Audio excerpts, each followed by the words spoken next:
and welcome back. There we go. Motiva Women's Online Chess Tournament.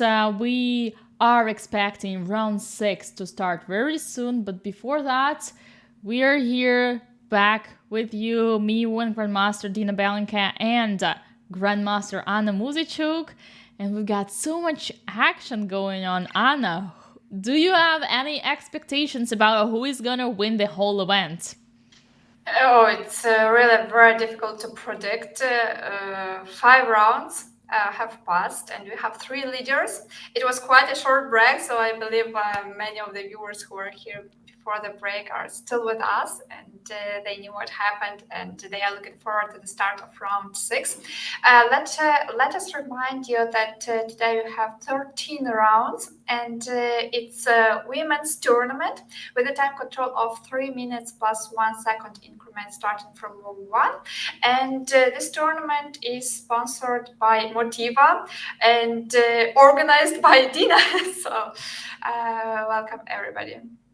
Yes, guys, we do have many great prizes. The winner of the event is going to get $1,200. This is bigger than in the previous tournament that I was organizing. That was back in October, Amazon's Pride, where our first place was $1,000. Here we've got a bigger prize fund. We also have more extra categories for best streamers.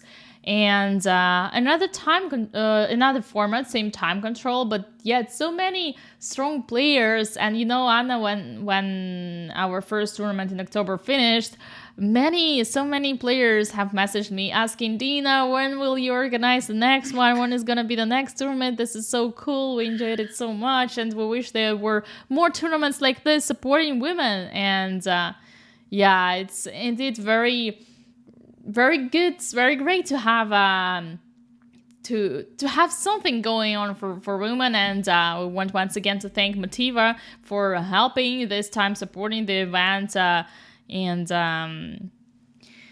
let us enjoy the games all together. By the way, speaking of the games, we've got I think the break is almost over, so let me update you on the timing. And yeah, we got 3, 2, 1. And there we go with round 6. Round 6. Let's go. Anna, you choose the game that we follow. Yes, just a second. I have a problem. So maybe you choose the game and then I will. Okay. So we've got Vesper, Anastasia Bodnaruk on the first board, playing with Alina Kashlinskaya. Right. Here we've got... Ooh, this is a French defense as far as I remember. E4, E6. Yeah, this was an advanced variation of French defense.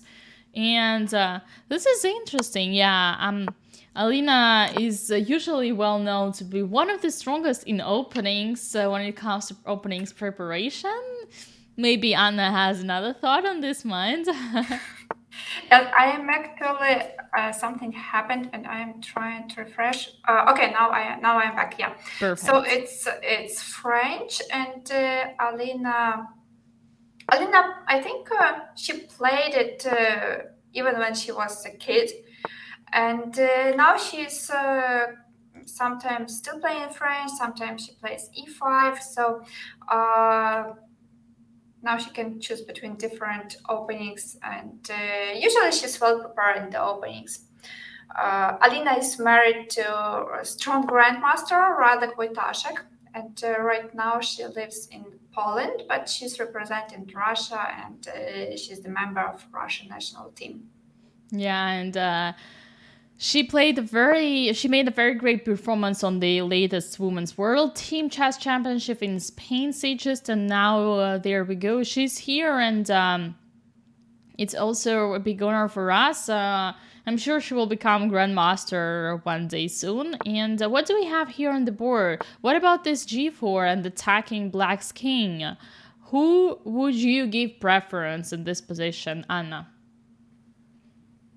I am not sure G4 was played with the idea to attack the king, but more likely it was played with the idea to stop the knight moving from h6 to f5. That's why actually black needed to spend a little more tempi on going king h8, knight g8. But now white really started the attack with g4, h4. So it was kind of a double idea behind this move. Yeah. Double sense. All right. But it's funny because white is attacking with having bishop on c8, knight on b8, and bishop on c1, knight on b1, and rook on a1. White is kind of saying, okay, I don't need these pieces at all. What is also interesting is that these two players are extremely sharp. As far as I know them, Alina is definitely more, like, say, trying to play like let's say direct chess, but Anastasia is so trying some different ways, like absolutely contrary from the Miss Solid, which you are known for, as well as your community. Yes, and look what she has done. She has sacrificed a piece, but now checkmate is ready, and maybe there is no way to defend the king. Oh yeah, rook h7 is an attack. Yeah, and g7 opening the route for the queen. G7 followed by queen h7. Wonderfully played by Anastasia. Wow, amazing. And once again, the pieces are still on the first rank. Oh, Bishop, knight, and rook. Well, this is so typical, I cannot stop admiring Anastasia's play. This is so typical. I think it's mate in 2. There was she could take on f8 and then take on f8. There was a mate in 2.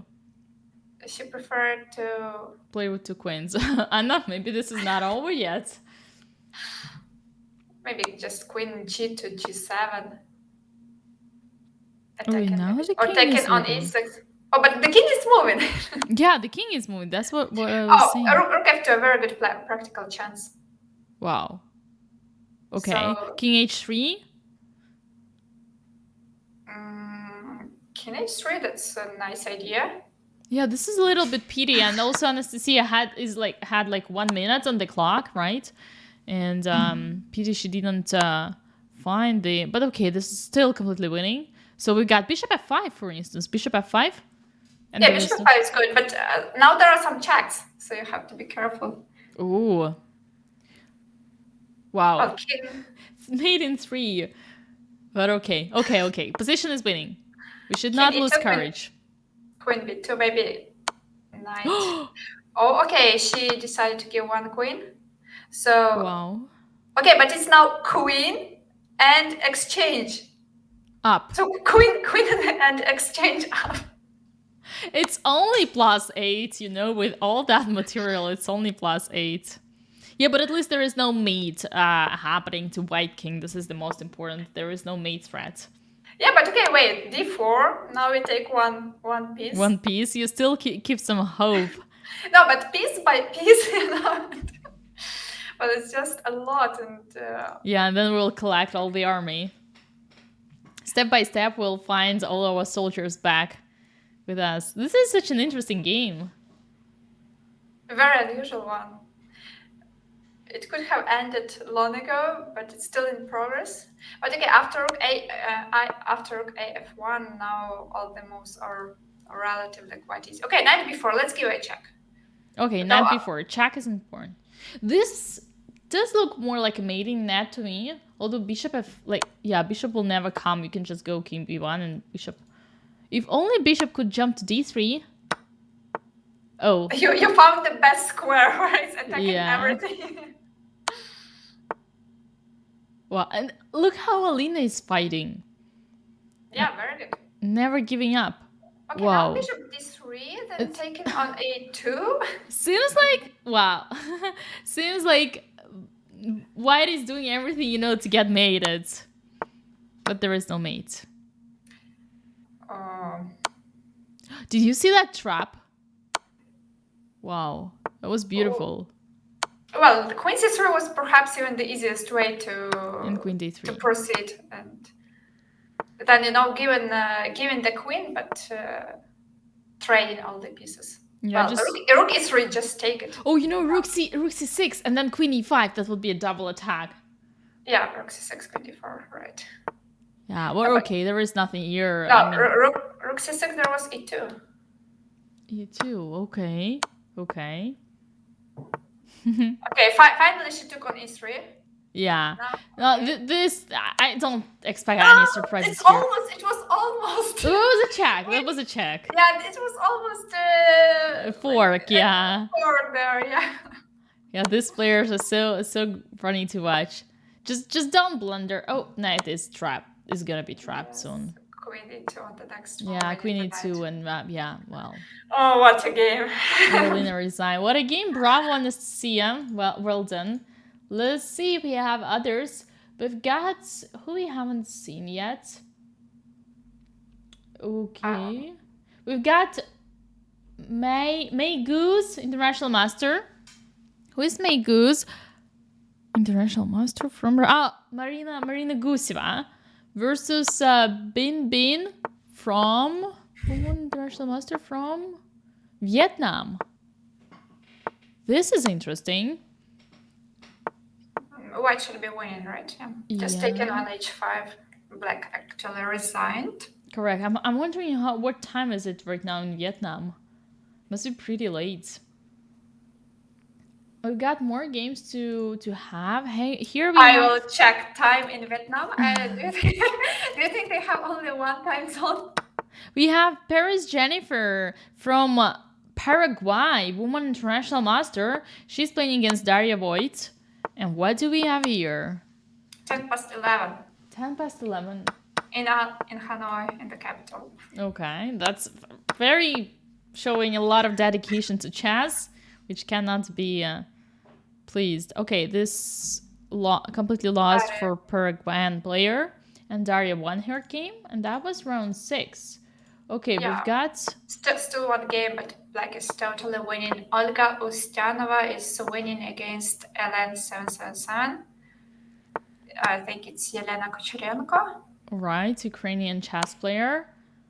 And Olga is won FIDE Master. And yeah, that's gonna be made coming. And that means that we will have round 7 in a couple of seconds. I think. Come on.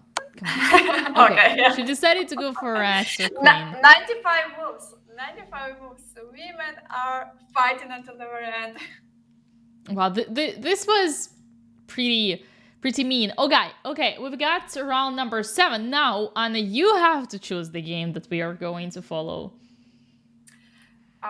So let's see the games. I don't have the games yet. Okay. We've got here... Okay, now. Yeah. Appeared. We got 2 people 6 out of 6. Butterfly, we haven't seen any games of her. Butterfly is an Indian international master. Bhakti, if I remember correctly. Kulkarni. Shall we stick to this one? Yeah, it's the game between the leaders, both players on 6 out of 6, so I think it's logical to start with them. 6 out of 6. What an amazing performance so far. We got Indian international master Kulkarni Bhakti. Is that her? Am I not mistaken? Yeah. Versus Anastasia Bodnaruk. And looks like something like King's Indian for white. Indian player playing King's Indian, yeah. For white pieces. Wow, this is so not surprising at all.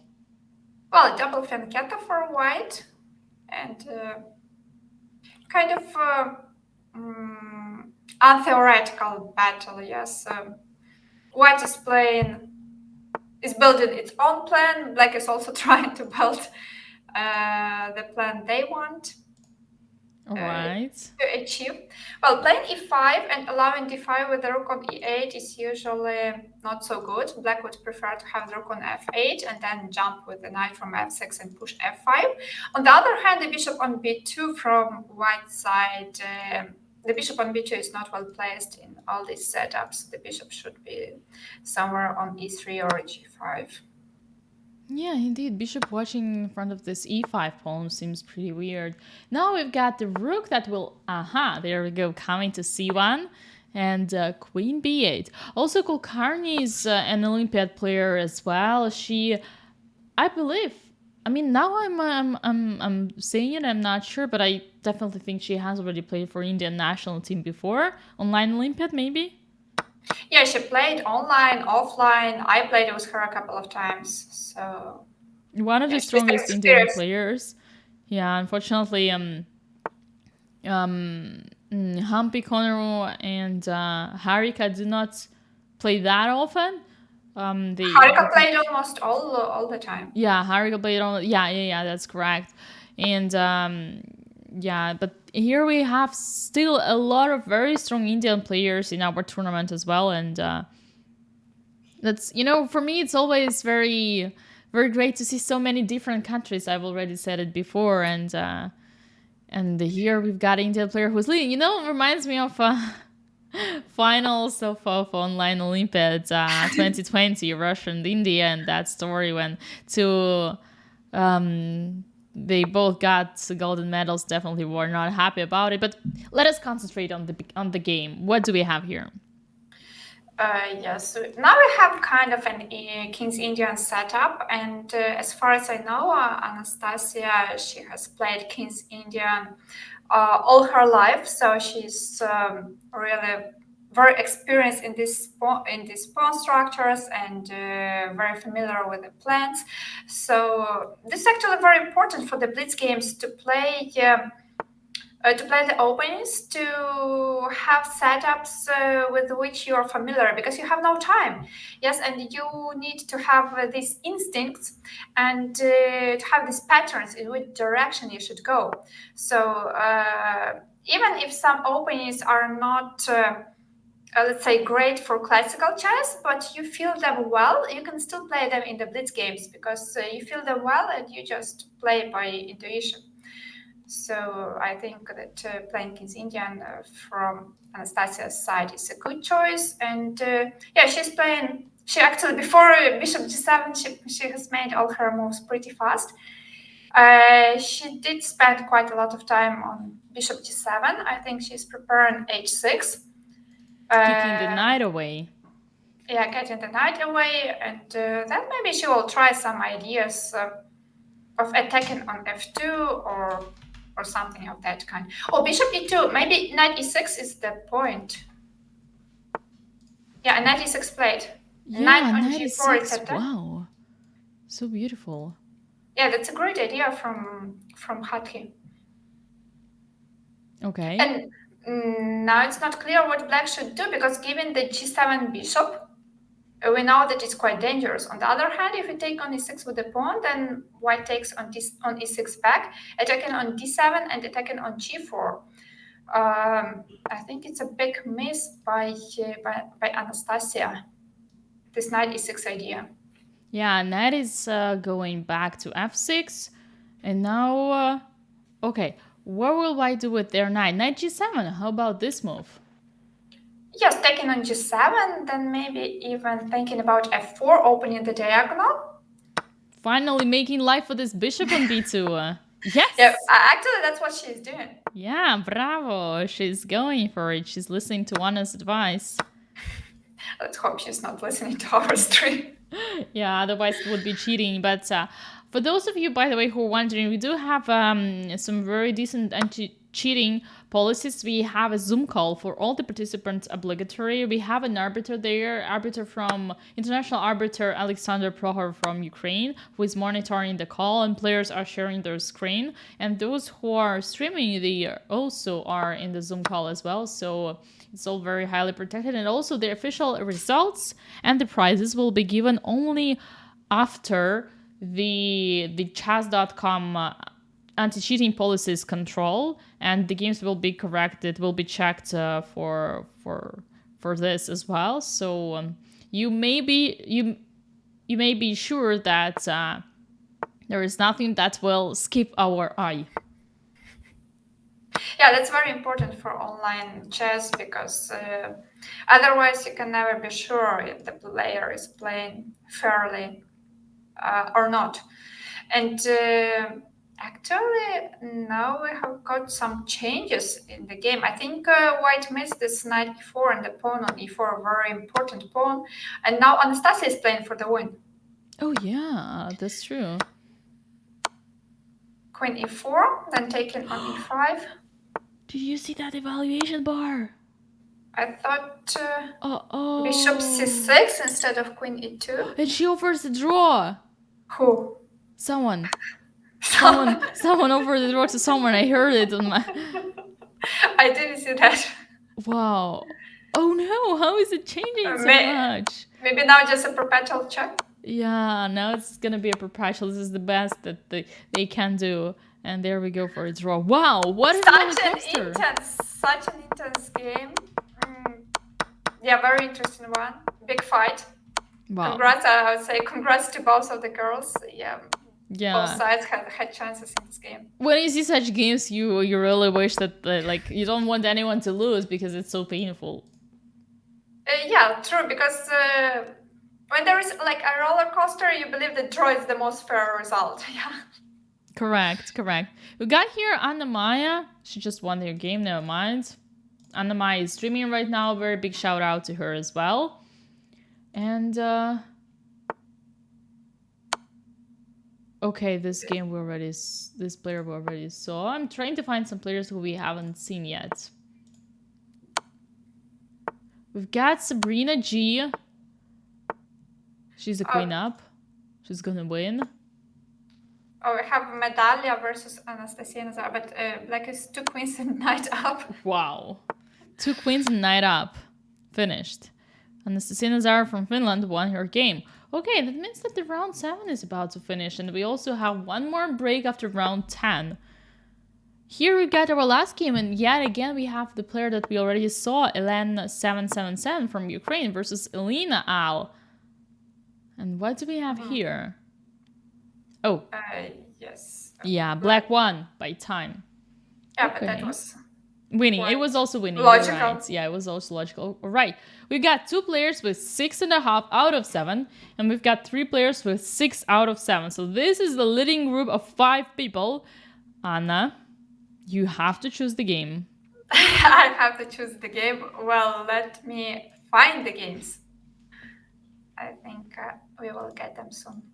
Yeah, we got Butterfly versus Sour Black Partner, Vesper versus Mary Rabidze, Valentina Gwynner versus Aloy Normanson, BSN San versus Lily Koridze, Giamaka versus Alina Kashlinskaya, May Goose versus Another Grumpy, Zyka Molotok versus Catster, Classy Al is Alina Danielian. I really want to see her game. We haven't yet covered her. Alina is playing. It's the Grandmaster number 4 who is fighting here. Yeah, and the reigning European champion. And also in the chat, I keep on seeing that my moderator is playing, but I can't find her. Oh yeah, Linda, you mean? Linda is... Yeah, Linda. But maybe she's playing under another nick, or what's happening? Because her normal nick, like the main one, is Burn All. Oh yeah, Burn All, yeah. Maybe. We'll definitely stop by once we see her game. But there are so many games. We've got 146 players competing. And you know what? I think it's way higher than we had last time. Okay, I found her game actually. Burn All from Australia is playing with Black Pieces versus Lara Saga from Russia. Ooh, that king on it too. She's doing well.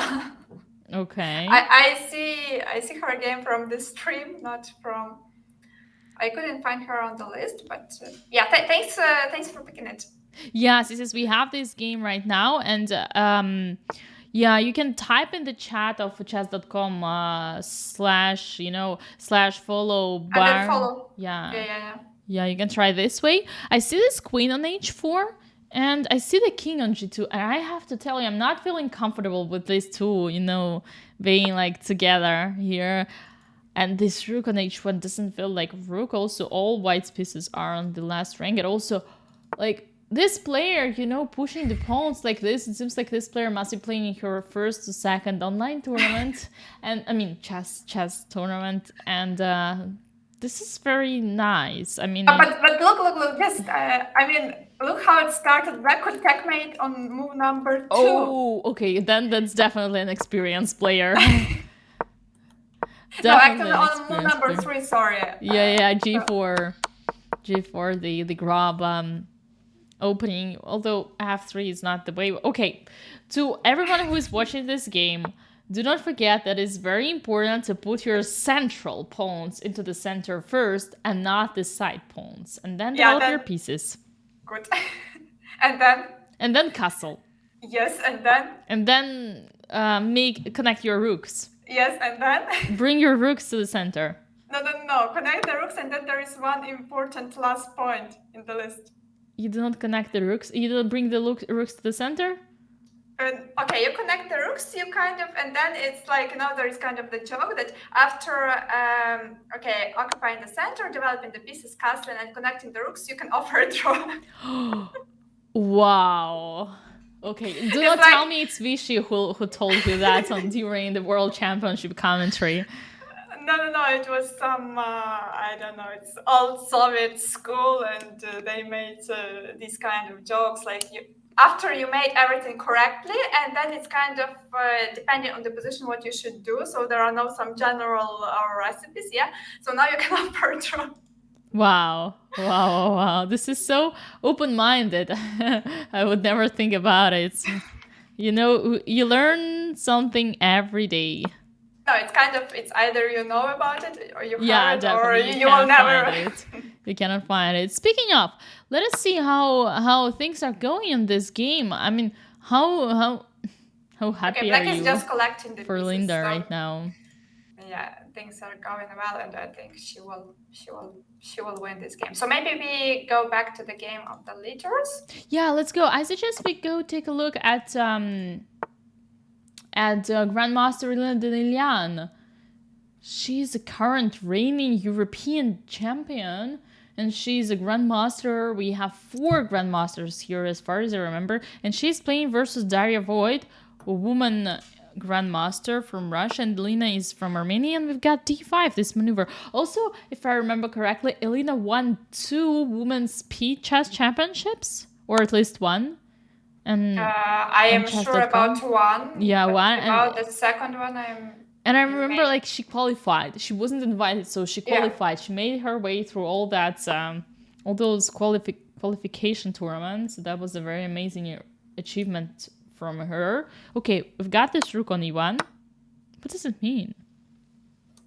Rook is away. Black is exchange up. I think black can just simply take on d5 with the queen. Trade the queens and then convert the material advantage. Yeah, knight f6, rook g6. Okay. Rook d8 also possible now. King g7. This is completely winning for black. Was it a blunder in your mind? Well, I don't think. I don't think she blundered knight f3. I just think she was not comfortable with all these checkmate ideas on the light squares. Yeah, that makes sense. Okay, so rook takes c3 and completely winning for black. I even no chances. Yeah, we can move on, I think. And Valentina is back on track. Oh yeah. She's playing war number 2, so after a loss, I think she won all her next games, and she's also winning this one. Correct. A very strong pawn. She's moving. The king is cut. Knight f6 and knight g8 is a good idea. Okay, and she will win this one. There was knight g8.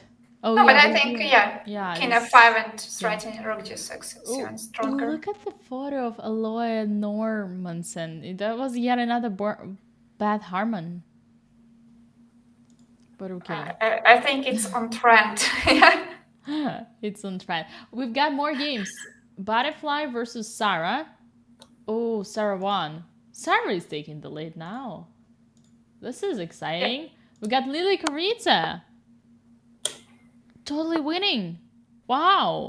Lily, 5.5 out of 7. That is a great result. And she's winning right now. So she's gonna join the leaders. So she will be on 6.5. Versus just half a point behind. Anastasia Bodnaruk has just won and she joined Sarah. Okay, makes sense. So already 2 players with 7 out of 8. Wow, Lily is taking the lead among all the streamers, for sure, and also players in Queen promoting. This is gonna be winning. Let's see some other exciting games. We've got GM Maka versus Selena Kashlinska already finished. Wow. Oh, Sanyura versus Tekushka will play until tomorrow. Oh, Tikushka is I think it's Lilith Makarchan. Yeah, so it's Alexandra Maltsevskaya versus Lilith Mikrochan. Yeah, correct.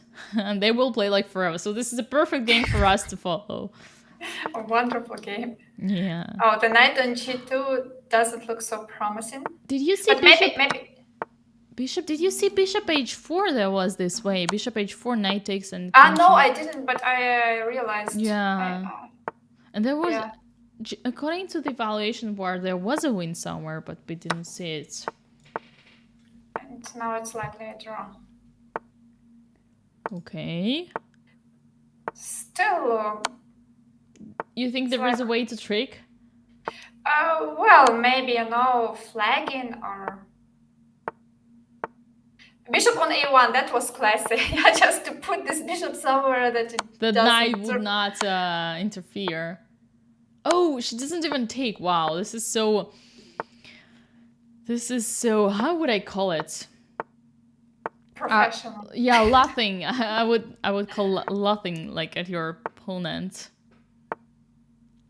Cynical. This is what I would say. Like I do not even take it, even though it's gonna be. Maybe to play knight e3, knight c2. At least just to attack this bishop. So in case black pre-moved. Oh. Yeah. She forced her to move the bishop. Yeah, but there is nothing here. Also, for our viewers, if you don't know, one thing which is particular about knight is that it can never change the move order. Yeah, so you cannot make the triangle or anything like that. So like if, let's say in this combination, you cannot manage to make a check, then you can make the whole tour, world tour of the chessboard. You will still not be able to make a check with your knight. It's kind of, you can't put your opponent in Zugzwang. Yeah, that's correct. How long will this battle continue? Well, chess.com should stop it. Because they don't have 50 moves, you were saying. No, they must have. Okay. They must have. Let's check when they started. Oh, this is gonna be the longest game of the tournament. For sure. There we go. 126 moves. Carlsen and Nepomniachtchi, they made 136. So they still need 10 moves. Almost the same. Wow. Okay. Right, let's go. We've got round 9 going on. Anna, your choice. Round 9. First of all, who is leading? We have 2 players leading. Sarah Sabai and Anastasia. Anastasia Bodnaruk. And they haven't played against each other, so they are doing that now. Oh, we have to watch this game, haven't we? Yes. Let's go. H4. Look at this. King's Indian with H4. This must be exciting. Wow. King's So it's Indian. not only the top board game, but also the game which will be sharp. All right. So H4, H5. H5 is kind of a connecting pawn. We may start thinking about F3, G4 ideas, but also H5 is weakening the G5 square. So I believe White will put the bishop on G5 or maybe even the knight on G5 and then F3. Let's see what she will do. Knight G5, okay. If black plays F6, we will play knight E6. And once again, Anastasia, she plays King's Indian. Herself. This is her main weapon, yeah, and sometimes she's paying for it, like she's paying a lot. Sometimes it's not working good because King is Indian. For black, it's definitely not the opening that you should use as your main weapon. Yes, but f6 was like a terrible move, I believe, and knight d5. Oh, bishop Okay, queen g5 will d5 was. come. There is a rule. If you are playing King's Indian with black, you should be really careful with your light squared bishop. Because without the light squared bishop, you can never checkmate your opponent. Even if you play f5, f4, you really need this bishop. And sometimes when there are like black is attacking on the king's side, white is attacking on the queen's side, black is even ready to sacrifice the rook on a8 but keep the bishop on ch. So in the attack, it's like the most important piece. So all the players who are playing King's India, they're like praying for the c8 bishop and trying to keep it alive as long as possible. That's why I was kind of sure that f6 was not the move, because after knight e6 he had to trade it. She had Yeah. to. Yeah, that makes a lot of sense. Okay. Now knight e7, I believe queen d5 first before taking on e7. Ooh. Yeah. Anastasia is definitely not playing like solid here. Anna? Okay, when you're playing King's Indian, you can forget about being Playing solid. solid, that's correct. I wanted to say something like, Anna, you didn't teach this to Anastasia. You do have some work here to do. With Anastasia. Well, okay. And Anastasia is the same age as my sister, so they competed a lot when they were young. Yeah, that's true. Yeah. And okay, queen d5, rook b8. We've got attacking the b2 pawn. Bishop e7, white could even still wait before taking on e7, because when there is a pin, you can always wait until your opponent unpins and then take the rook. Correct. Sometimes it's important. Because, for example, here after bishop e7, black is attacking the pawn on b2 and attacking the pawn on h4. That is interesting. Yeah, you don't have to hurry up to take this material when you know that it won't go anywhere. Yes, Okay. after long castle, maybe it's too dangerous to take on h4, because you are taking the pawn which is on the open, which will be kind of on the open file for your king. And sometimes it's not advisable to do so, but Anastasia took that pawn. Yeah. Brave girl. Yeah, Anastasia has always been like extremely brave, and sometimes this is also her weakness. She's like too brave. I actually thought that maybe one of the ideas was to play bishop f2 and then bring the bishop on d4, because the bishop on d4 could be a very dangerous bishop. And after g3, I think c5 is a strong move. Wow, and it is played. It is played on the board. Wow, okay. Now d6. How about we go bishop e7? There we go. Bishop e7, protecting the pawn. That was the only move at the same time. Yes, maybe some ideas with f4 and then e5.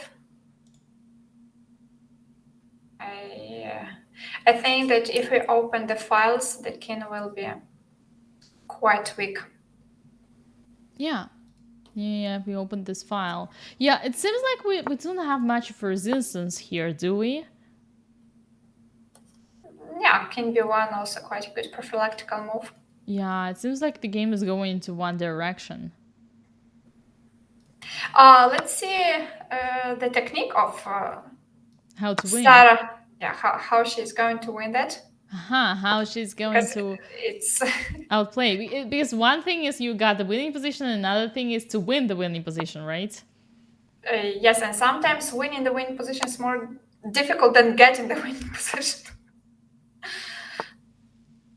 So queen a5, she's trying to play on both lines. For example, this position, I wouldn't say it's completely lost for black. Oh, after queen b5, I'm not sure about queen b5. I think black should have kept queens on the board, because there were some chances to, start some activity. Okay. Well, now after rook h3, then white takes on g3, then bring the rook back to h3, and g4. Yeah, it's. I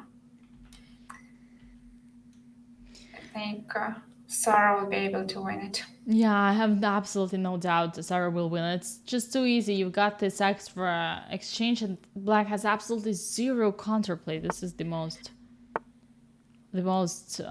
pessimistic what I see here. But Rook D1 was not a very convincing move. Rook c4 attacking the king. It's interesting that they're taking some time now that there is a conversion because they were playing it super fast before. Okay, she decided to bring the king to e2. Now she can take on g3. Okay, after rook c2, she has rook d2. Okay, Rook maybe c1. rook a3, stopping bishop b4 ideas. Now rook h3, threatening g4. Makes also total sense.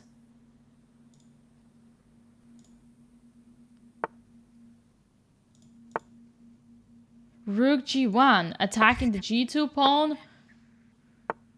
She could also give a check. Yeah. Oh, king g5. Okay, rook g1 now. Oh, why did she play rook g1? King d3.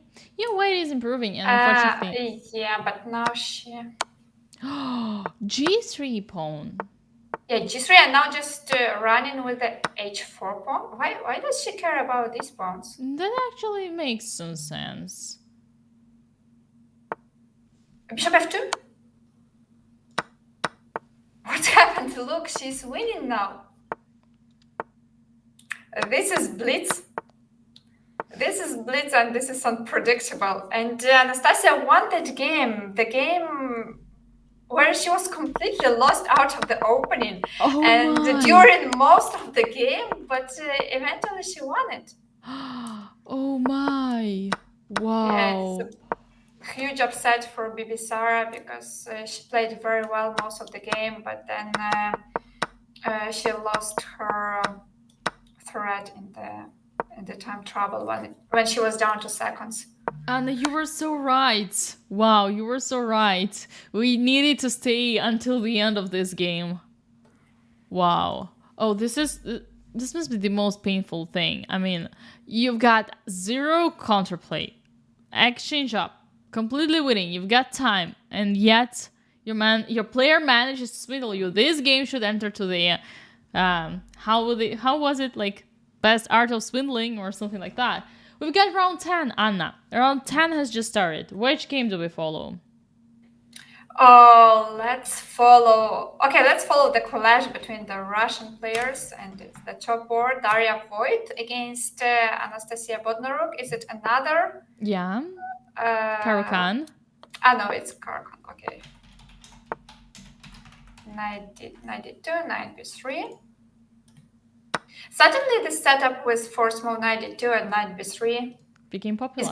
It's becoming popular. Yeah, many players started to play it instead of knight f3 and bishop e2, which is kind of more of a main line. Yeah, I'm a very loyal Caro-Kann player myself, and it's always a pleasure to see this line online being played when you commentate. So, do you also play the setup with black? It was bishop f5? Yeah, bishop f5 is supposed to be like the best move for black, even though there is this c5 also try, and then you have different options. But bishop f5 is supposed to be like the most stable, and like white is not known to be having advantage there, but white is trying all the time. And do you enjoy these positions from black side? Yeah, you've got your bishop out. It's you sometimes a little bit more passive. I see the irony in your question. I see the irony. No. I mean, actually, I think Caro-Kann is more active than French defense. Oh yeah, because you've got the bishop out. Yeah, of course it depends on the lines, but Caro-Kann is not a very passive opening in my opinion, and many players play it. Yeah. True, also true. And also many women players play it, by the way. Oh, it's one of the favorite openings for women, I believe. Yeah, and so this... I don't know why, but so many people play it, and so many people started playing it. So this game is not an exception. Yeah, like Valentina Gunina, she has been playing Caro-Kann since I don't know, since she started to play chess, I believe, and she's still very loyal to this opening. Yeah, absolutely. And also, we got Daria Voigt. Okay, Daria does play many different, but Valentina Gunina and who else? Georgian players. I think Georgian players play a lot Caro-Kann. Georgian, Armenians, yeah, they like. If you play Caro-Kann, it's very likely you will also try to play French because both of these openings are kind of light square strategy, yeah. So yeah, if one of them plays Caro-Kann, then usually they have Caro-Kann and French in their repertoire. But So, nowadays, conclusion, I should add French to my repertoire as well. you can think about that. Yeah, that's very great. That's very great. Okay, we got C4 here, and this is, let us remind our viewers, this is the game of the leaders of the event. We've got round 10 going on. After this round, we'll have one more break. But what is happening here? Bishop F3?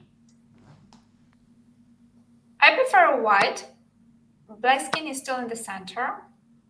And also, Anastasia, I believe she's in a very good psychological situation. She has just won the game where she was completely lost, and also this position is looking very pleasant for her. After the previous game? And this is very much in her style. She prefers some open game where she can play actively, like rook d6. Maybe she's preparing queen h5, followed by rook e6 or attacking on h7. I believe this is going in her mind. Or she can also think about rook d1 ideas.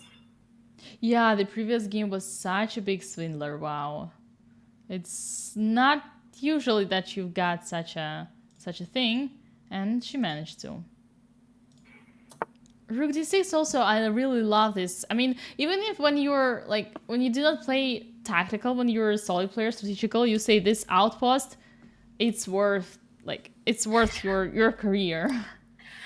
It's worth the tournaments. It's worth playing in the tournaments. So just put your pieces on the good squares. You know, many coaches suggest this when you want to improve. You just put your pieces on good squares. Don't think about result. Like, you know, if only Nepo could understand that in the match. Just play good chess. Don't think about results. Put your pieces on the good squares. I think that's a bit, you know, too easy to judge from the side, right? And not only, somehow this advice is not very clear to me. What do you mean, put the pieces on the good squares? Put your rook on d6 outpost and your bishop on b6 and you have the rook on d1. Yeah, but let's say the bishop on c5 is kind of also looking good, so you may be very confused if you think this way. Yeah, no, all your pieces, but yeah, it's true. Either way, it looks like Anastasia is totally winning. I mean, totally crushing your opponent here. Yeah, rook d1. Yeah, and knight c6 now. You just improve little by little. Queen h5, amazing. Yeah. Finally, she made the move I want. But now rook e6, no? Yeah, rook e6, and that's over. Knight e7 was the only move. Now we take. Maybe queen h4 check. Yes, I think I would have also checked, and maybe now take on h7. Queen F. She preferred queen f6. So maybe. But now queen h8. Yeah, queen you h8, got the rook. But okay. Still fine. Queen h7. Yeah, it's funny that Anastasia misses something that we see, but it's always easier to see from the side, right? Yes, when you are watching, you are such an expert. Yeah, and then when you're playing, you're like, I blundered this, I blundered that. Also, with the evaluation bar, you become an expert very easily. Queen f5, queen f7. No, maybe queen d7 and then e7. Push and e8. And there we go. Anastasia wins this game. And she's taking the lead. 9 out of 10. Wow, what an amazing result. Okay, we've got more games, Anna. We've got Valentina Gunina with 7.5 versus Maria Rabidze. What do we have here? Let's check that game. Who is better and why? Rook d8, a very tricky move. Maybe now c3. And I should play it rook e8. Okay, f3, nice one. You want to break... Oh! Wow, what a trick. You couldn't take the rook. Taking the rook f2. Yeah, you could not. You could not. What a trick. This is gonna be a draw. Yeah, this is a draw. Yeah, this is a draw. Okay. We've got Margarita Potapova from Russia is playing against Pratusha 18, one Grandmaster from India. This is interesting. White is having an advantage. What do we see here? Potapova M, Margarita, woman Russian master. It should be a draw, despite white being 2 pawns up. But black will make some kind of a fortress. Definitely. Okay, king c7. But where is this king going? It's staying on its own place. Okay. Trying to guess. Yeah, go ahead. So black is keeping the bishop on the diagonal b1 h7 when the king is on attacking the pawn. And when the king comes to c7 and threatening some king b7 a6, then we move the bishop to the h1 a8 diagonal. And the draw was agreed. So in opposite colored bishop's endgame, it's very important to when your material down, like here 2 pawns down, you have to control the pawns of your opponent. Like here, the king on b5 is perfectly stopping the a pawn, and also doesn't allow to push c4 because the bishop on b4 would be hanging that way. Yeah, that's very good rule. All right, one more game before the break is finished. We don't have any games anymore. It means we are having our second break. Let me update you on the time. We've got a little bit less than 6 minutes during the break. Anna, who we have as leaders? We have only one leader, Anastasia Bodnaruk, but there are 4 players who are sharing the second place. They are Valentina Gunina, Maria Arabidze, Alina Kashlinskaya, and Bibisara Sobaeva. So still, nothing is decided, even for the first place, because we have 3 rounds to go, but also a very big fight for the second and third place. So stay tuned, stay with us, and we will be back after a short break.